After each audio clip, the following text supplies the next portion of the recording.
Hi, I'm Juliet Cowley, a retired FBI profiler and host of the true crime podcast, The Consult, Real FBI Profilers.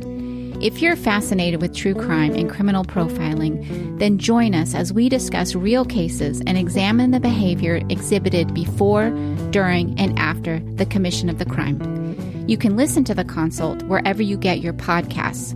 It's as close as it gets to being in the room with the FBI's Behavioral Analysis Unit.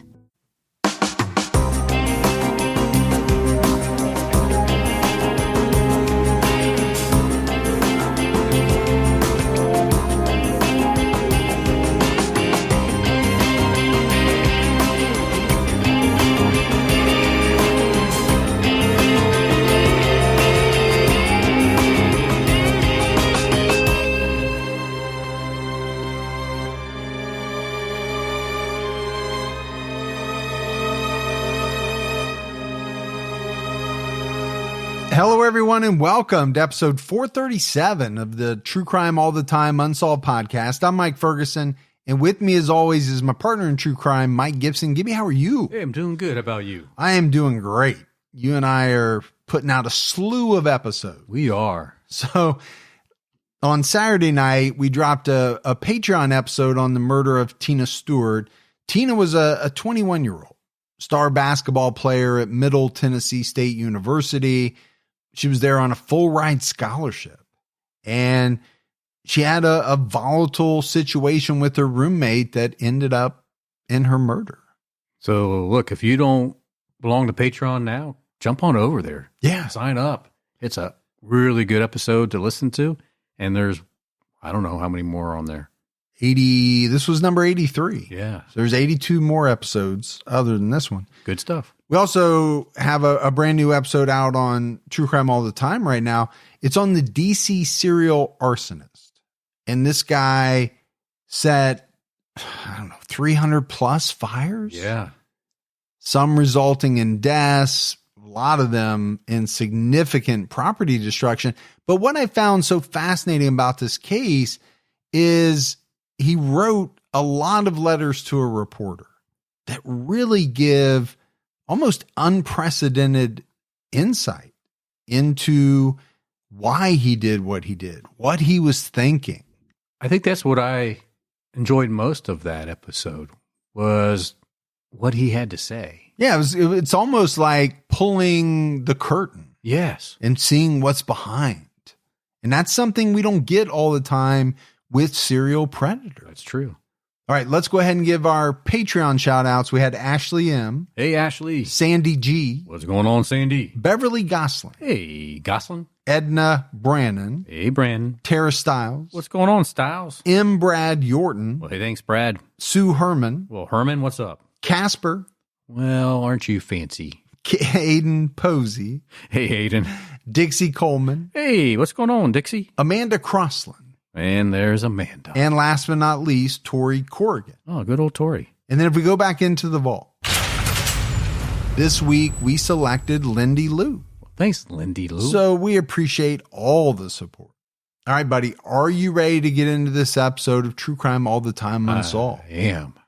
Yeah, you're so ready that you started talking before I was even so done. Excited. We're talking about the murder of Judy Smith. Judy Smith decided to accompany her husband to a work conference in Philadelphia.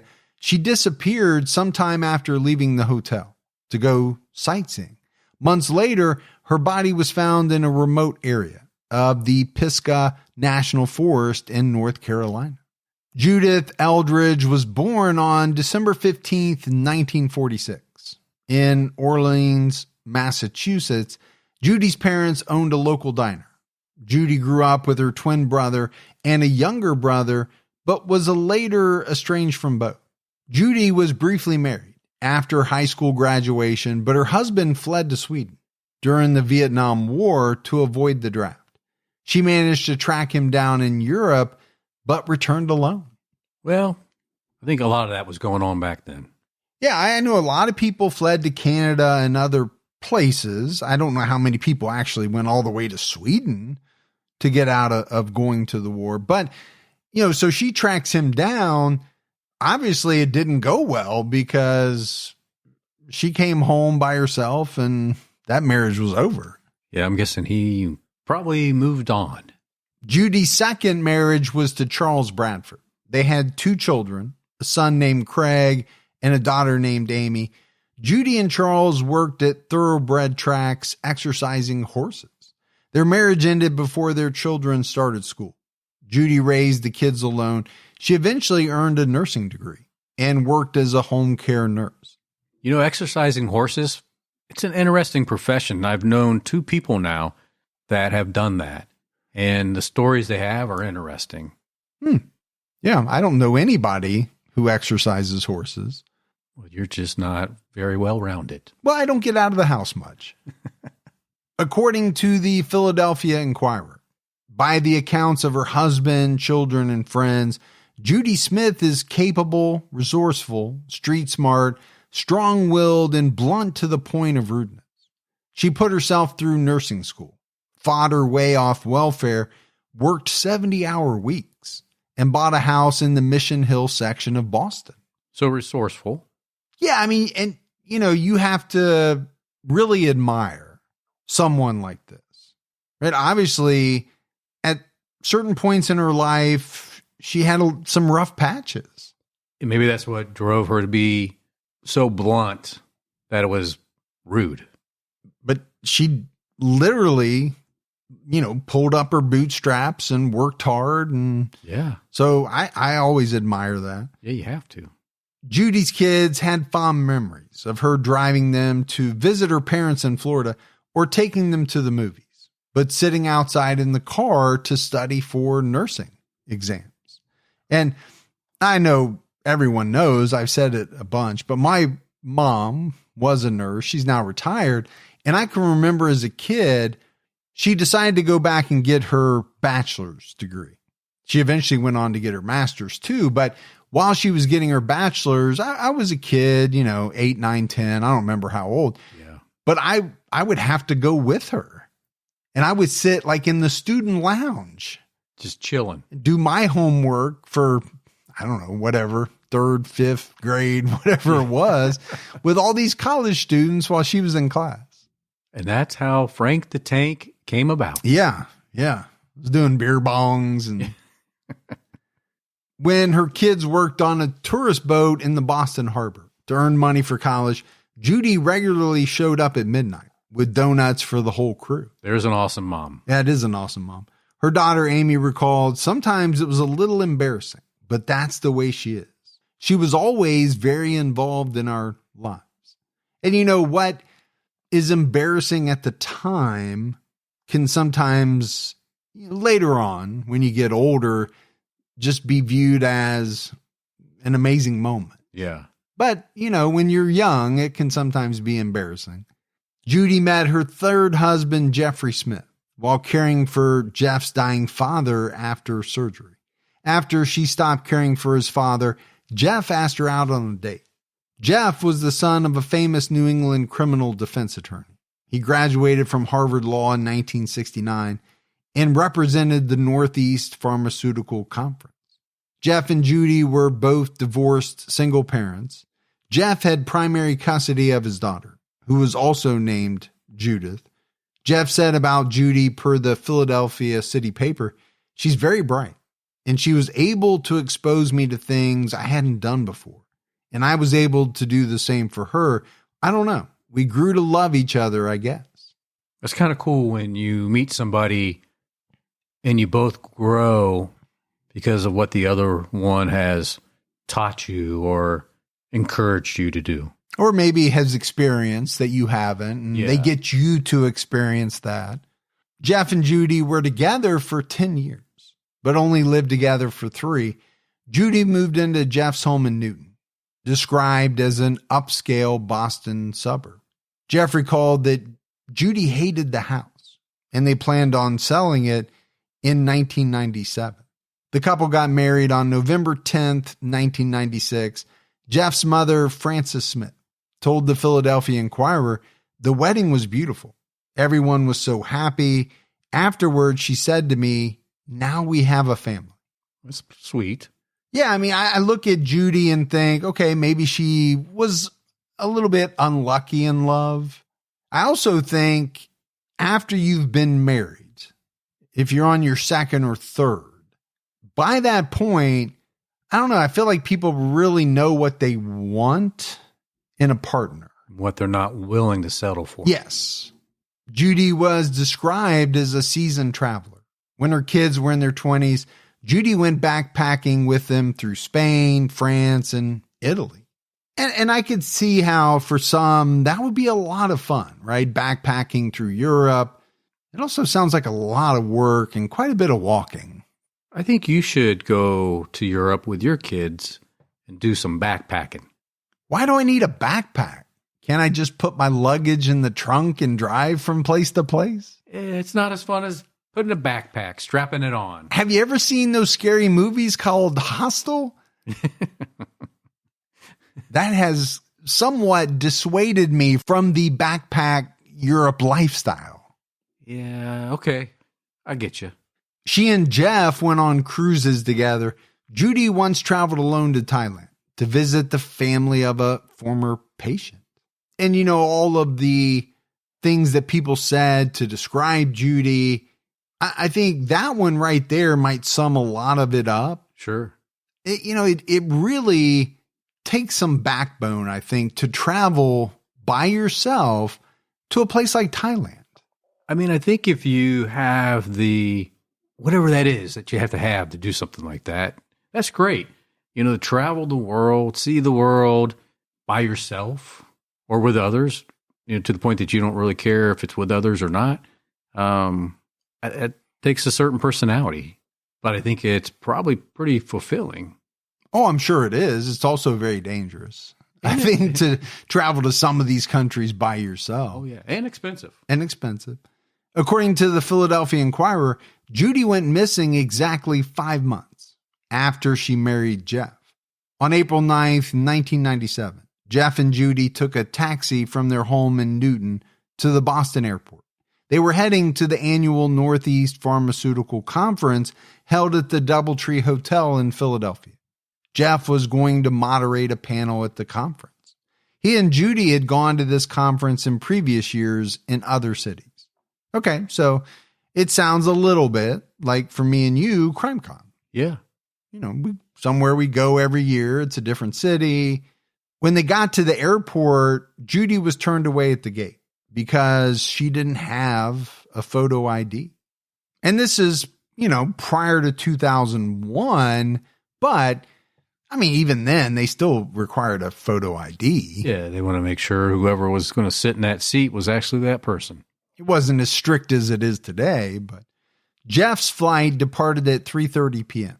Judy booked a later flight and returned home via public transport to get her license. She took public transport back to the airport and got on a flight that arrived in Philadelphia around 9 p.m. Now, let me ask you. You're going on the trip with your wife. You get to the airport, and she says, "Oh, I forgot my ID." What level of not okay with that are you? Well, I guess it depends. Do I need to be there that day by a certain time? Yeah. If so, then I probably have to take that flight. If not, I'm trying to rebook a flight with her. Yeah. And I'll just go back home. We'll get the ID. Am I going to be jumping up and down happy about it? No, obviously not. But are you going to remind her at some point on the drive home that some point? Do you remember? Do you remember 5 minutes ago when we could have boarded that plane but didn't? And I asked you at home, "Do you have your ID?" You're like, "I got it." That whole weekend is going to be a reminder. At around 10 p.m., Jeff was returning from dinner and walked into the lobby of the Doubletree. Moments after Judy arrived, they greeted each other at the front desk. Judy gave flowers to Jeff because she was embarrassed about what happened at the airport in Boston. Jeff said he was intending to give flowers to her because he was grateful she had come. So, you know, maybe Jeff's a better man than me. He's not going to rub it in her face. Yeah. They took the elevator up to their room where they ate pizza and talked about Judy's plans for the following day. It was her first time in Philadelphia, and she wanted to go sightseeing around the city while Jeff was at the conference. And Philadelphia, man, especially if you're a history buff, that's a great city to walk around. Oh, man, there's so much to see. You would probably try to run up those stairs like Rocky did and, do that little Rocky dance on top of the platform up there. Well, I figure you would want to revisit, the place where you signed the Declaration of Independence. So many years ago. It's the same day I cracked that damn bell. The next morning, Jeff got up to eat breakfast in the restaurant off the hotel lobby. He noticed a free continental breakfast set up in a room on their floor. He returned to the room and suggested Judy try the breakfast. She was about to get into the shower and joked, "Not like this, I'm not." And I don't know who passes up a free continental breakfast. I know you don't. I never do. And I don't. My wife and I love to stay at places that have breakfast because then we know we don't have to go out and find someplace. You had me at free. Yeah, I know I had you at free. Jeff left the room and went to the restaurant. Judy presumably showered, got dressed, and walked out of the hotel. She and Jeff were supposed to meet in their room around 5 p.m. A hotel employee later told the police that Judy asked where she could catch the Flash, the public transportation system's van service. Flash stops at popular tourist attractions like Independence Hall and the Liberty Bell, which was consistent with Judy's plans. Jeff arrived at their hotel room at 5:30 p.m. When he saw that Judy wasn't there, in his own words, he was a little concerned. But he said, "I thought maybe we had mixed signals and that she thought she was supposed to proceed to the cocktail party that was set to begin at 6. So I went down to the room where the cocktail party was, and I kind of floated back and forth between the room where the cocktail party was and our room for the next half or 3/4 of an hour." Hey folks, my wife has been taking Happy Mammoth's prebiotic collagen protein, and it's been a real game changer. This isn't just any collagen. It's specifically formulated with prebiotics that help nourish the gut lining and support digestive comfort. Most collagen powders on the market only focus on skin, hair, and nails. Happy Mammoth's prebiotic collagen protein goes a step further. It combines grass-fed collagen peptides with prebiotic fibers to help nourish your gut bacteria. It's designed to support not only beauty benefits, but also digestion, energy, cravings, and overall mood. It's formulated specifically for women's needs. The unique blend means you're not just taking collagen, you're giving your body a complete gut and wellness boost. My wife has dealt with occasional digestive discomfort for a long time. And since adding prebiotic collagen protein, she has noticed a real lift in energy and her overall well-being. Happy Mammoth uses only science-backed ingredients formulated for women. They never compromise on quality, and that really shows in the benefits their customers experience. Right now, you can try prebiotic collagen protein risk-free and get 15% off your entire first order with code UNSOLVED at checkout. That's happymammoth.com. Use code UNSOLVED for 15% off today. When you're buried in credit card and loan debt, it's human nature to put it off and say, "I'll deal with it later." If that's you, here's a hidden fact that debt strategy experts at Done With Debt shared with me. They discovered a little known strategy that works in your favor to dramatically reduce or even erase your debt altogether. They aggressively engage everyone you owe money to this fall, and here's why. They know which lenders and credit card companies are doing year-end accounting and need to cut deals.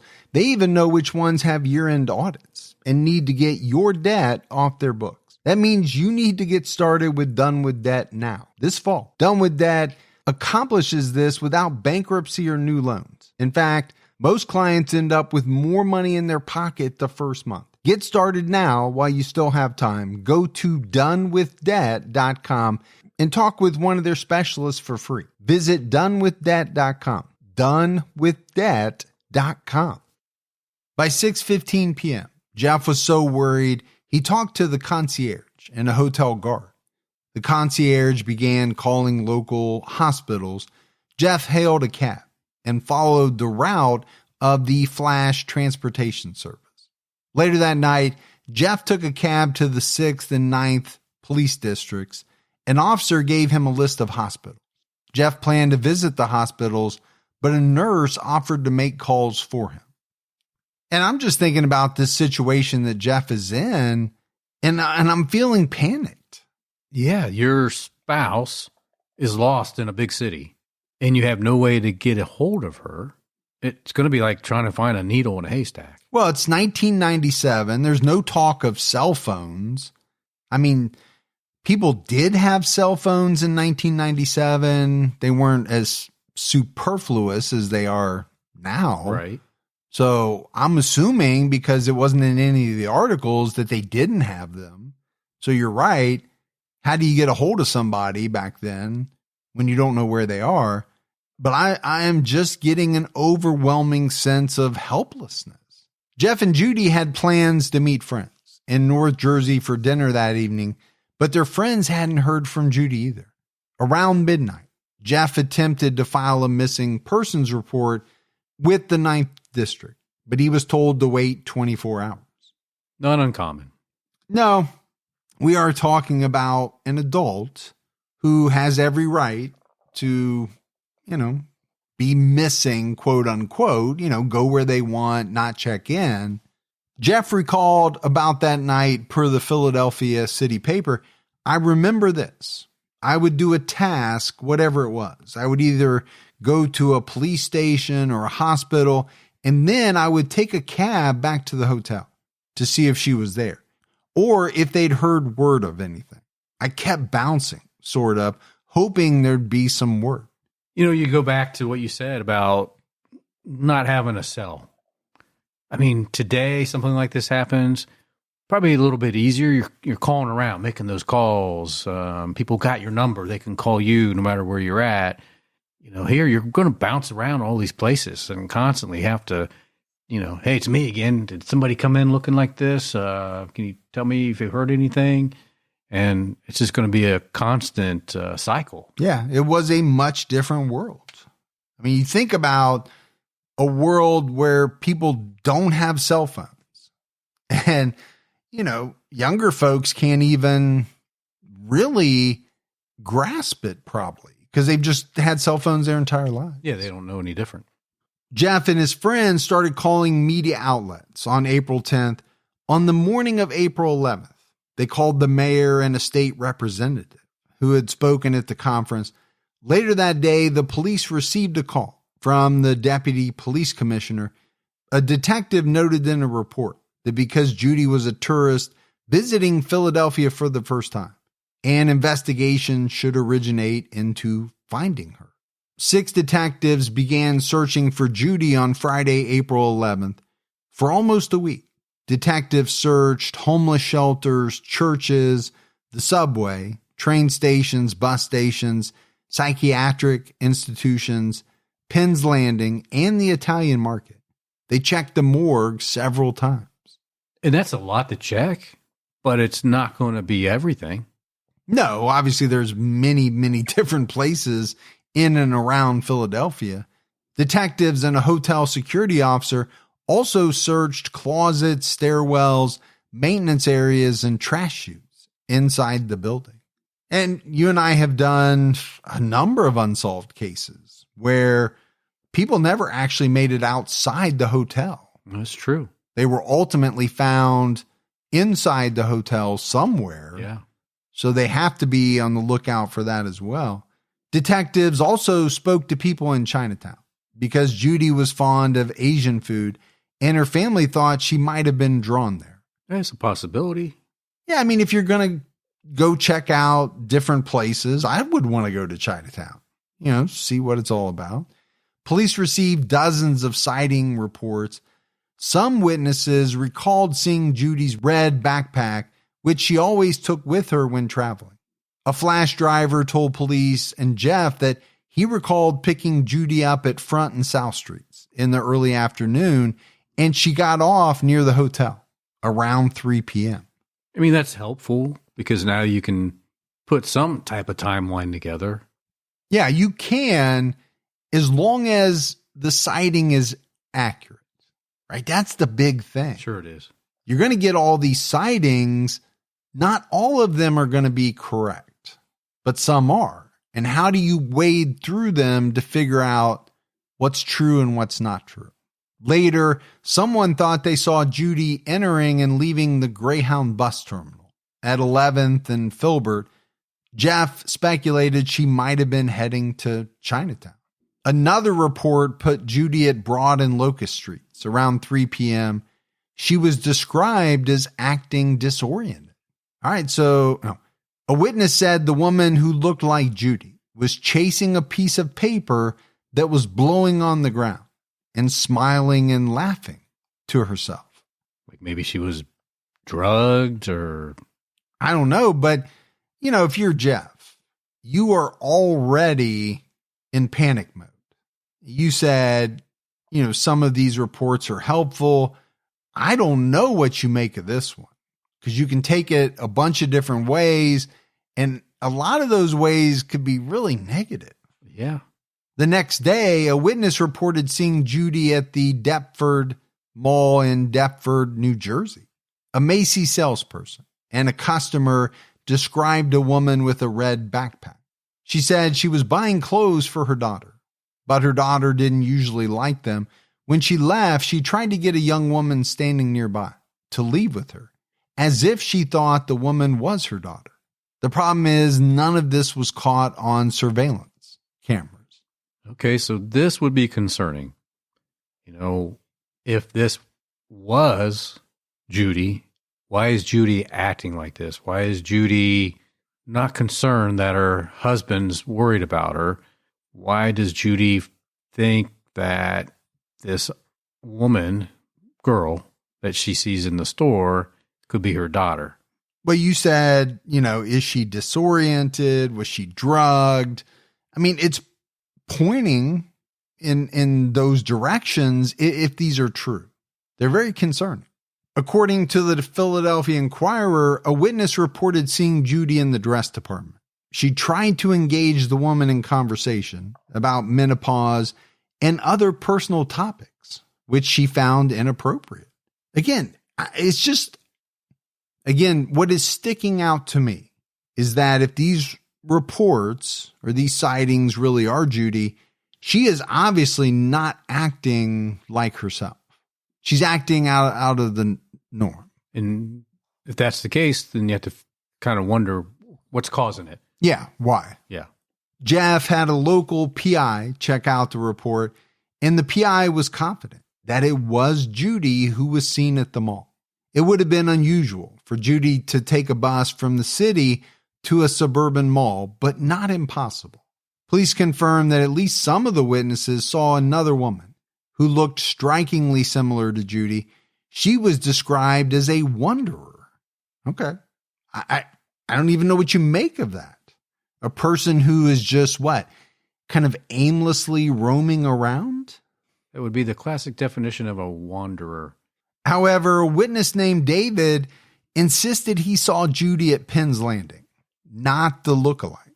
He said she slept on a bench and he tried to buy her a coffee. On April 15th, the search party stopped by Penn's Landing to talk to David. He said Judy had been there 20 minutes earlier. The group searched for several hours but didn't find her. And the one thing we have to point out is, we're 4 or 5 days on here. Yeah. So, with each passing day, I can only imagine, what's going on with Jeff, right? Mentally, emotionally. He's got to be a wreck. Well, he has to be. And he's probably wondering, just like we are, no matter if she was seen at the mall or seen here at Penn's Landing, why isn't she returning to the hotel? Yeah. What's keeping that from happening?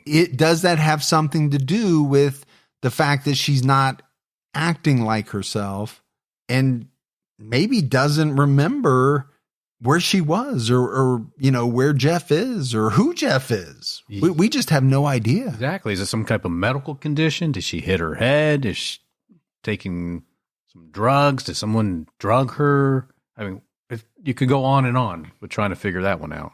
But the longer Judy remained missing, the more the police considered the possibility that she was never in Philadelphia. According to the Philadelphia Inquirer, Judy knew people at the convention, but the only person who actually reported seeing her was Jeff. So another layer of mystery. Well, and it's a tough spot for Jeff to be in. Detective Anthony Bucanico said, I don't think she's in Philadelphia any longer if she ever was. We had a lot of people searching. If she was here very long, we would have found her. Or if something happened to her, we would have found her body. Even if it was a water situation, she would have floated up as soon as the water got warmer. The state police confirmed that Judy's airline ticket from Boston to Philly was used. Flight attendants didn't remember her, but that wasn't unusual. Other passengers could not recall seeing her, and the seat next to Judy was vacant. Now, that doesn't really surprise me because when I'm on a flight, I'm not studying the people around me. No. I'm just hoping like heck to get to that destination as soon as possible so I can get off that frickin' plane. Yeah, you're not going to remember anybody. Unless somebody was really causing a disturbance or stood out, I'm not picking anybody out of that plane from a lineup. Stacy Vuong, a registration clerk for the DoubleTree, remembered seeing someone who looked like Judy on Wednesday night. She thought she saw Jeff give Judy flowers. However, Jeff told the police his wife gave him flowers. And I mentioned, right, tough place for Jeff to be in. Sure it is.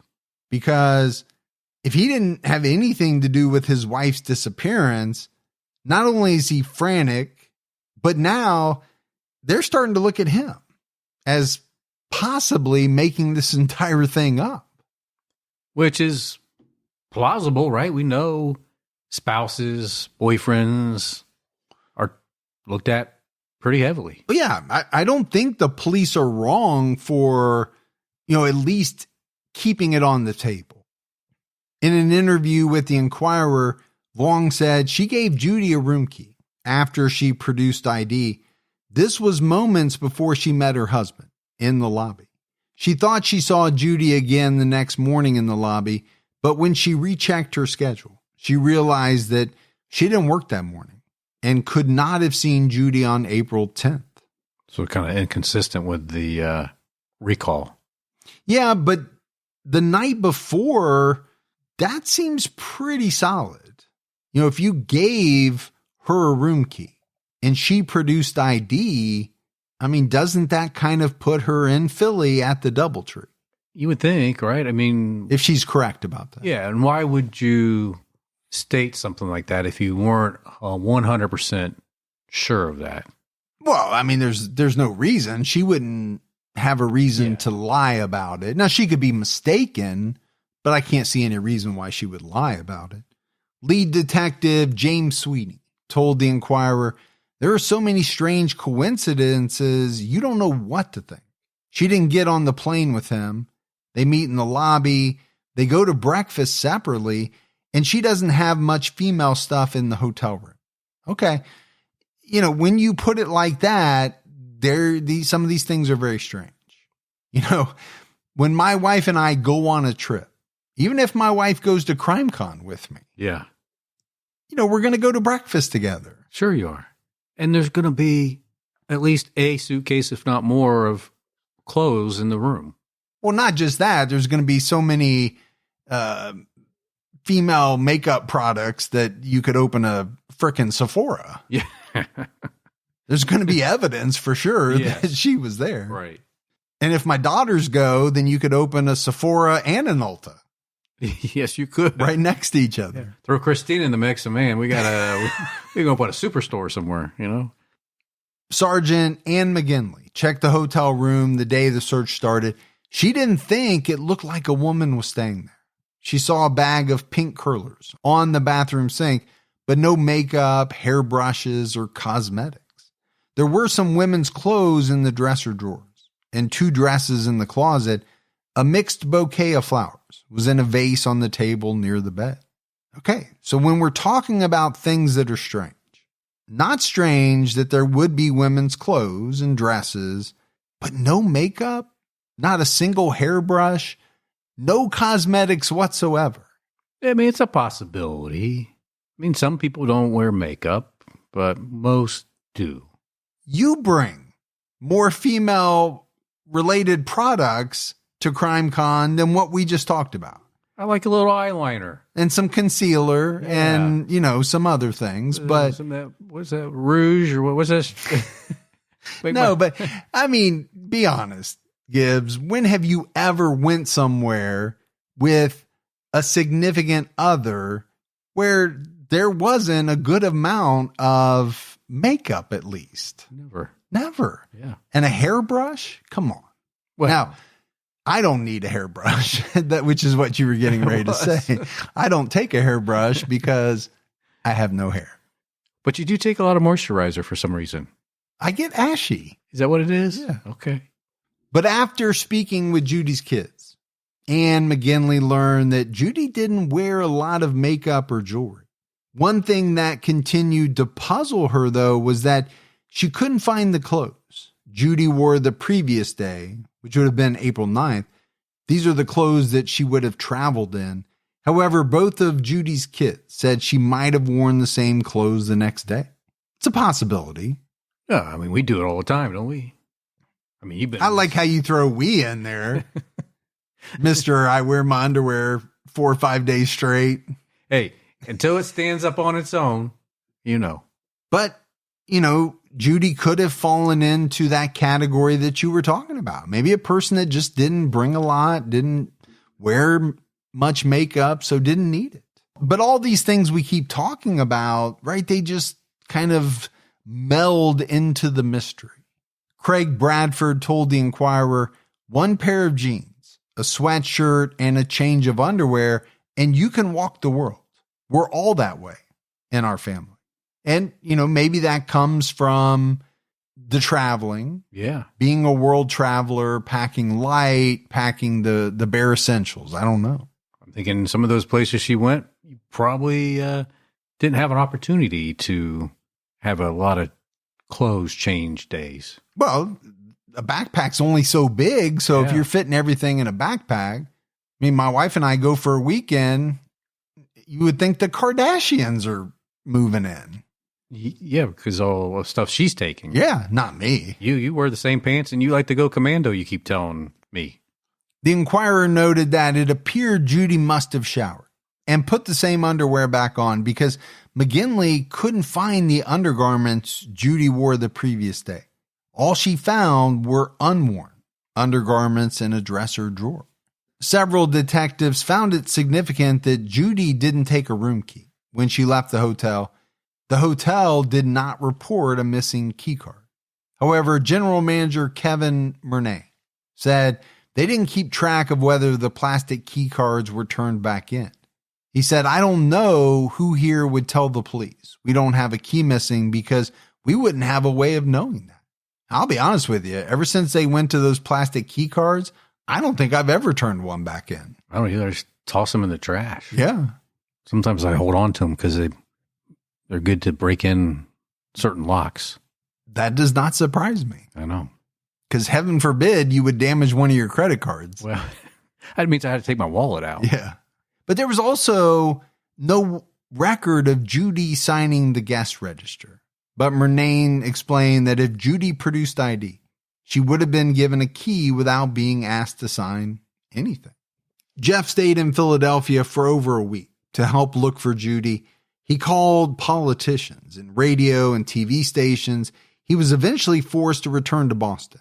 From his office, he faxed and mailed 9,000 flyers across the East Coast. I mean, it sounds like he's really making the effort. Yeah, either, he had nothing to do with this and he is trying his darndest to find his wife, or he's putting up one heck of a smokescreen. And it seems to me more to be the former. Yeah. Because he also hired 3 PIs who found no significant leads. Judy was carrying an American Express card, but it was never used. Her bank account was never accessed. But like you said, Gibbs, there was no way Jeff wasn't going to be considered a suspect. Judy's children had known Jeff for a decade. They liked and trusted him and didn't think he would lie or would harm anyone. Which is good for Jeff. It is, because This is their mother we're talking about. And I think if they had even the slightest inkling that he could be involved, they would probably let the police know that. Yeah. I don't think they would hold back.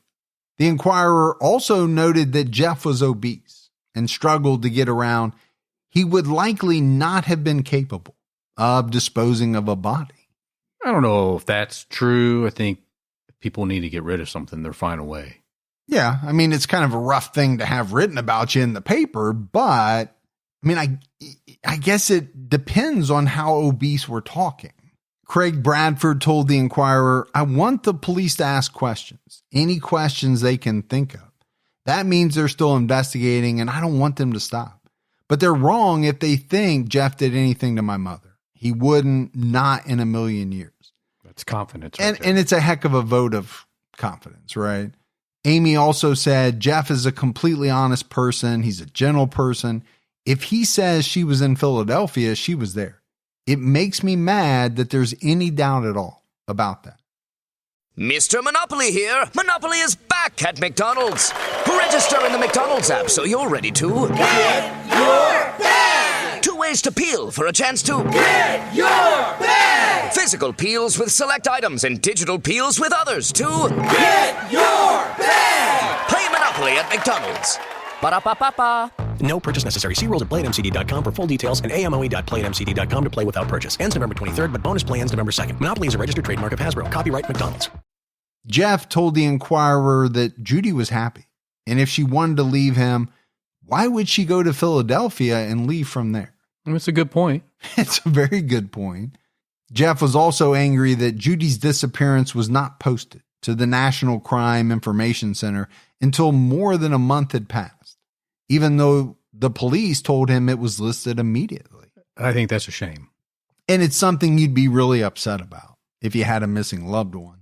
Jeff wanted the Philadelphia police to ask for the FBI's assistance, but the police said there was no evidence of a violent crime that would allow them to bring the FBI in.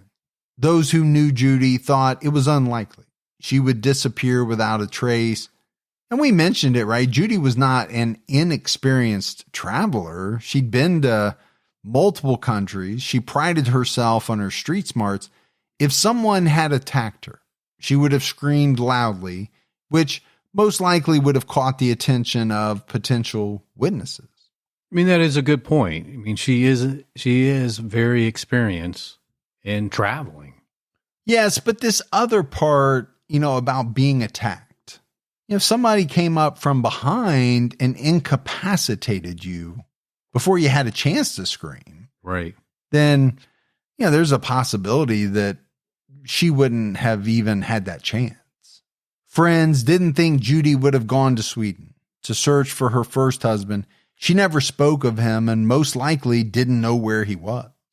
And I don't know why she would have gone. It didn't work out the first time. And now she's remarried.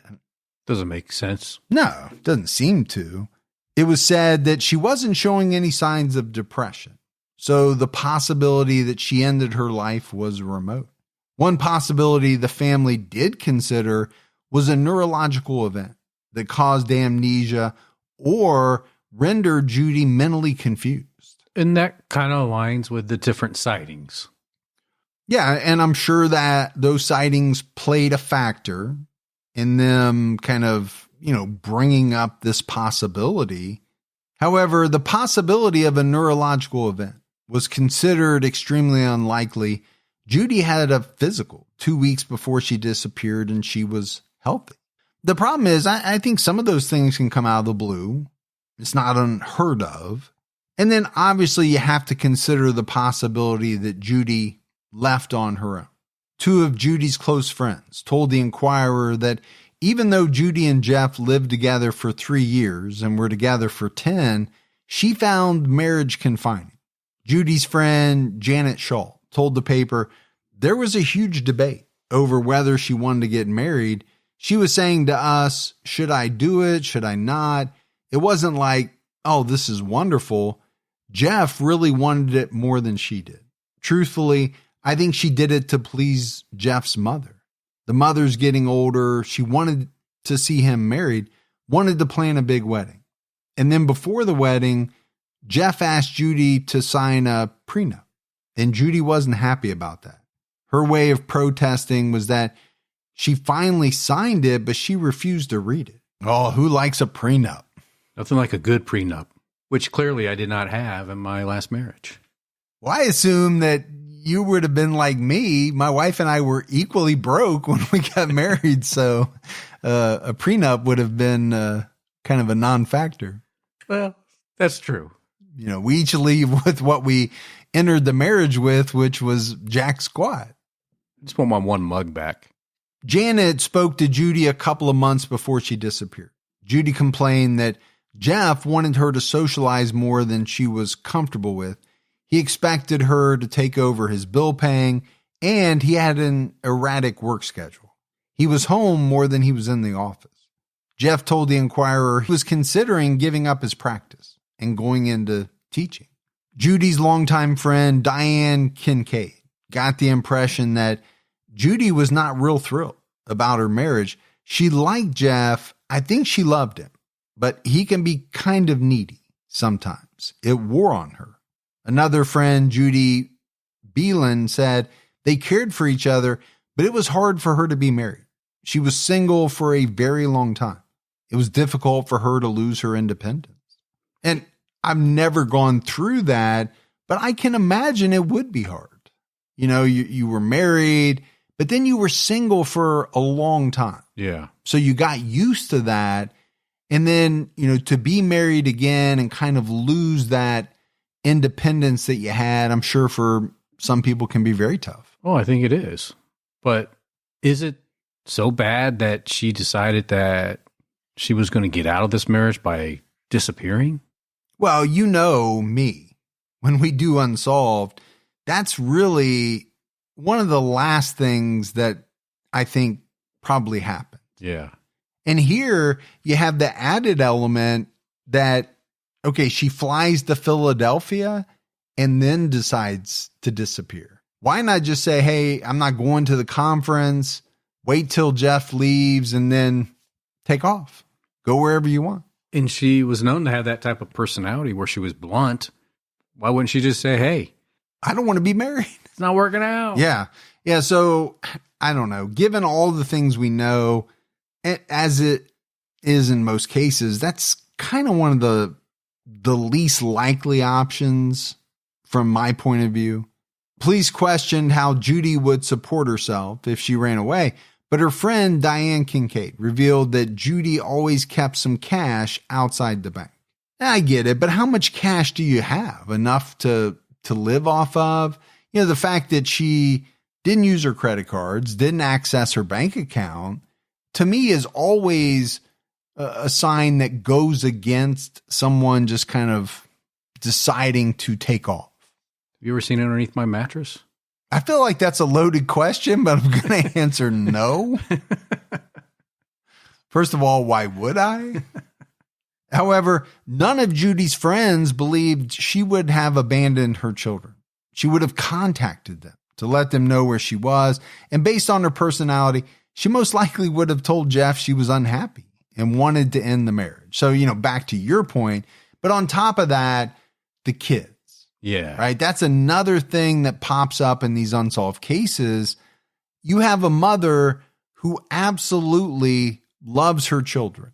And you're telling me one day she's just going to decide to never speak to them again. Yeah, not going to happen. Not with her. No, it just doesn't seem plausible. Judy's son, Craig, did say he could imagine why his mother or anyone would want to run away and reinvent themselves to get away from the stresses of life. And I get that thinking, right? Life can be very stressful. And sometimes I'm sure we all say, I just want to run away. Yeah, I just want to get away for a while. Judy also taught her children to be adventurous and self-sufficient, but he still didn't think she would do it. He explained, because of the way our family was, with just my sister and me and my mom, and her working a lot, communication was a big thing. The cardinal rule was you can be late, you can change your plans, but always call or leave a note. We were a big note-leaving family. For her to do this to me and my sister, it would be so unlike her. It would be like a different person. I can see her wanting to do it, just take off, sure, but she would say, I'm leaving, goodbye. Yeah, and I believe that, right? Based on everything we know, she would not want them to worry. Doesn't mean she's still not going to do it, but she would let them know she's going to do something. And then they would be okay with that because that's just how the dynamics of the family work. Yeah, and that's why I put it as, one of the least plausible explanations. In an interview with the Philadelphia City paper, Jeff expressed his frustration with the suggestion that Judy left of her own free will, saying, the problem is, at least from my perspective, the police officers have a mindset, and it's understandable, but it is insensible. The mindset is that women sometimes do crazy things. They have midlife crises. They run away for brief periods of time and then come back, and therefore it's a domestic problem. What makes that not sensible in this context is that a woman doesn't need to fly to Philadelphia to run away from home. It's not like someone from a suburb reporting that his wife left the house in a huff or something like that. And it's that mindset that clouds their judgment. And it's very difficult to break through when people believe that.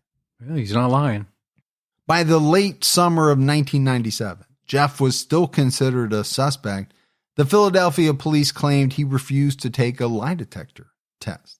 Jeff denied this and said he agreed to take a polygraph on two conditions: that the FBI administer the test, and that if he passed, the Philadelphia police would formally request FBI assistance. Look, he's not a stupid individual. And he was a graduate from Harvard Law. He's an attorney. So I'm sure he knows that you have to have some type of boundary when you do these lie detector tests. And he's setting that up. Like, I'll do it, but with these conditions. Well, he doesn't seem to be real big on the Philadelphia Police Department, so I'm assuming he doesn't want them to administer the polygraph. Can't blame him.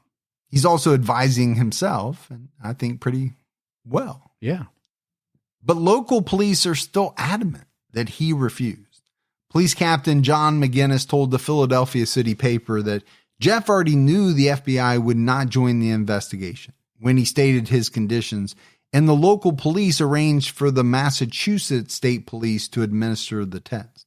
Other than the desk clerk who recalled seeing Judy, Jeff seemed to be the only one who saw her at the hotel in Philadelphia. That was until the Inquirer published a piece on the case on August 31st. Someone else came forward to support Jeff's story that his wife did stay at the hotel. Carmen Catazone, executive director of the National Association of Boards of Pharmacy, sent Jeff a letter saying he'd witnessed Judy's arrival and had informed the police. Police Captain John McGinnis told the Philadelphia City paper, "We have talked to him. He doesn't know Judy Smith. He believes he may have overheard her talking to someone." But that's a difference, right? Seeing versus hearing. Yeah, but the question is, who's telling the truth? If Carmen really wrote it in the letter that he saw Judy, but then the police captain is saying he believes he overheard her. Yeah, those are two different things. On September 7th, 1997, a father and son found skeletal remains in the woods of the Pisgah National Forest near Asheville, North Carolina. The remains were found near the Stony Point picnic area in a remote spot rarely frequented by non-locals. The father and son were not named by papers because they were hunting deer before deer season had officially begun. And that's a no-no. That's a big no-no. The pair discovered a partially buried skeleton that animals had strewn over a 100-yard area. The victim had on long insulated underwear, jeans, and hiking boots. They had no wallet or ID on them. The victim was identified as a white female in her late 40s to mid-50s. There were puncture wounds and cuts on the victim's bra, consistent with stab wounds. She also had bad arthritis in her right knee. It took over 2 weeks to identify the remains. One of Jeff's missing persons flyers made it to the Angel Medical Center in Franklin, North Carolina. about 65 miles west of Asheville. An ER doctor named Parker Davis saw it and connected the information to a story he read in the Asheville Citizen-Times about the body found in the woods. On September 25th, Davis faxed the article to the Philadelphia police. A detective read the fax and contacted the Buncombe County Sheriff's Office. Jeff arranged to have Judy's dental records sent to North Carolina, and the match was confirmed. Wow. Investigators and Judy's family were left with the mystery of how she ended up in North Carolina. Yeah, I mean, how tragic. Now they know where their loved one is, but now they have to wonder what happened to her and how did she get there? Judy's daughter recalled that she had once driven an elderly patient somewhere down south, maybe North Carolina. Her only confirmed connection to North Carolina was a week-long trip to Raleigh-Durham to visit Jeff at a weight loss facility several years earlier. There were also several suspicious pieces of evidence left at the crime scene. Authorities found Judy's diamond wedding ring and $167 in cash and concluded robbery was not the motive. Near the body was a blue vinyl backpack, inside of which were winter clothes and half of the cash. Authorities found a shirt buried nearby with the other half of the cash in the shirt pocket. There was also a pair of sunglasses that did not belong to Judy. Authorities believe the sunglasses in the blue backpack belonged to the suspect. Judy's red backpack, ID, and her other jewelry were not found. A few witnesses in Asheville claimed to have seen Judy a few days after she went missing. A woman at a Christmas store at the Biltmore estate said she saw a woman matching Judy's description back in April. Retail clerk Joanne Stucker told Unsolved Mysteries, "She seemed very alert to me. She was very pleasant. I didn't see anything about her that would indicate she wasn't right in any way. She told me her husband was an attorney and they were from Boston, and that they had been in Pennsylvania and he was at a convention and she had decided to come down here." Well, that's some very detailed information. It is detailed, but could she not have also maybe gleaned that from papers? Potentially, yeah. Or something like, I'm not saying she did. But maybe she did. Maybe she read it, didn't know, couldn't, subconsciously maybe, or purposely. But at the same time, could you also see Judy tiring of Philadelphia quickly and deciding to take a spur of the moment trip? Possibly. Yeah, maybe. Now, is it weird that she doesn't let Jeff know that, hey, I'm going to take a real quick trip to North Carolina? I think that's weird. And it's weird that she didn't say something to her kids. Unless some reason she thought this was going to be a quick turnaround. Like quick. And then the thing would be that she met with foul play while down there in North Carolina before she had a chance to contact anybody. Yeah, like maybe she was seen at the Greyhound, right? Maybe she went to the Greyhound terminal, jumped on one. Next thing she knew, she was on her way to Asheville. The only problem with that is that, Asheville, North Carolina is pretty far away from Philadelphia. 600 miles. Yeah. So not to say she couldn't, but it's not going to be that quick of a trip. There's no way. The operator of Big Cove Campground reported seeing a woman matching Judy's description. She pulled into the campground in a gray sedan filled with bags and boxes.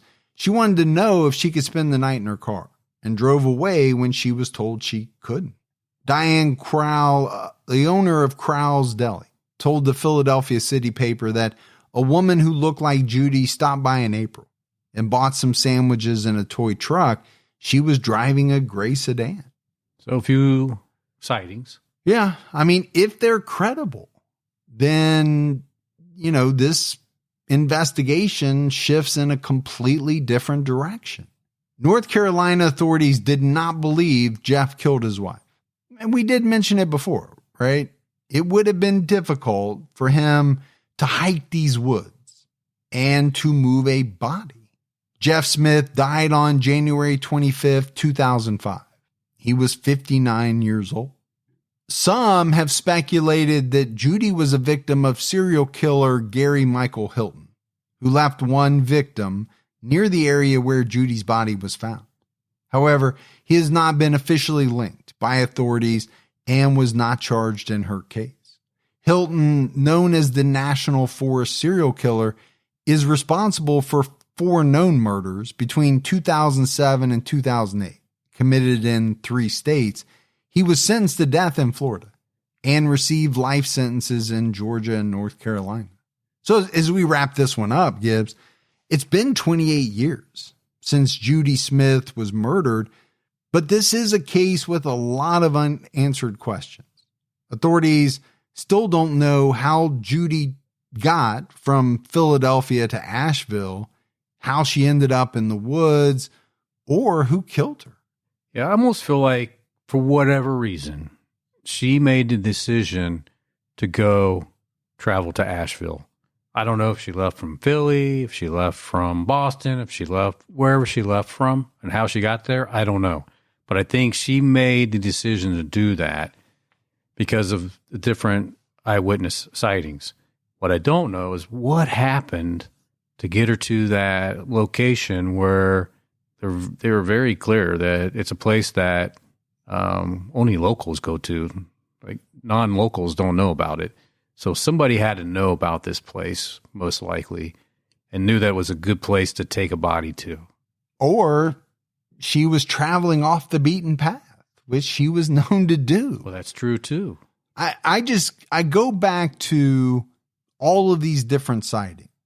You know, you have the sightings in Philly that make it seem as though she was disoriented, right? Not acting like herself.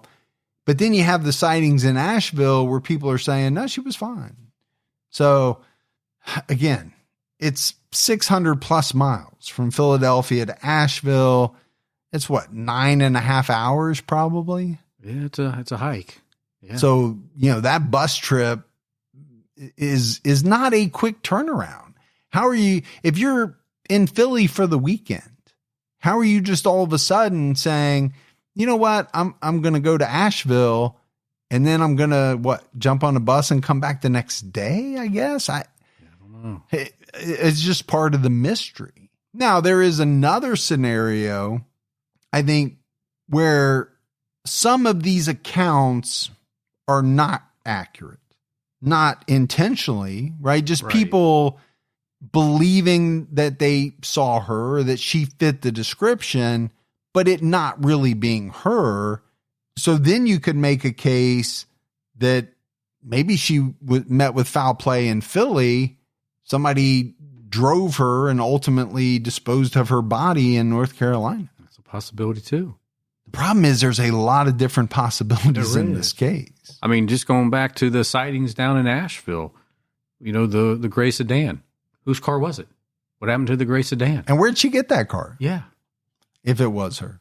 But I don't know. I don't know. Maybe one day we'll get some answers to some of these questions, but you know, it is possible that she met up with the serial killer, whether it was Gary Michael Hilton or another. Yeah. It's not like there's any shortage of serial killers throughout the years. I just feel like her son and daughter deserve some answers. So I hope they get them. Yeah, no doubt. Obviously, Jeff has passed away, and I'm sure it wasn't very easy on him. Number one, he didn't know where his wife was. Yeah. And number two, police were looking at him. Yeah, of course. So he had that cloud of suspicion hanging over his head. But that's it for our episode on the murder of Judy Smith. We got a voicemail. You want to check that out? Let's hear it. Hi, my name's Bernadette, and I'm calling from the state of Maine. I just wanted to tell you guys that I've been a listener for probably at least 7 or 8 years. And I love the banter between you guys and all the cases you cover. I have a suggestion for a case. I don't know if you've heard of the Kensington Strangler. That sounds really interesting to cover. I just want to say, keep your own time ticking. And I'm team Mike and Mike. Yeah, I don't believe we've done that. You know, we got so many episodes, Gibbs, I can't remember. I know, but Bernadette from Boston, giving us a shout out that she's been listening to us for over 7 years. Almost maybe from the beginning. She's like OG, you know? OG for sure. Yeah. But we'll put that on the list and take a look at it. Absolutely. All right, buddy. That is it for another episode of True Crime All the Time Unsolved. So for Mike and Gibby, stay safe and keep your own time ticking.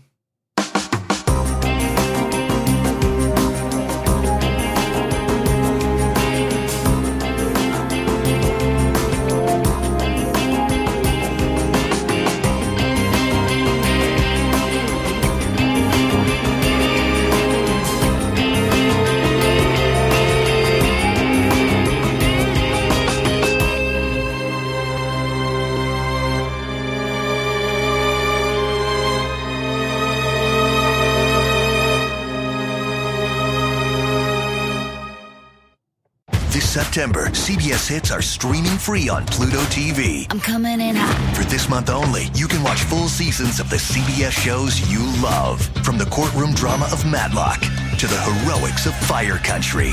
Go back to where it all began in NCIS Origins, or watch the hilarious hauntings of ghosts, all for free. Full seasons of the CBS shows you love. This month only on Pluto TV. Stream now, pay never.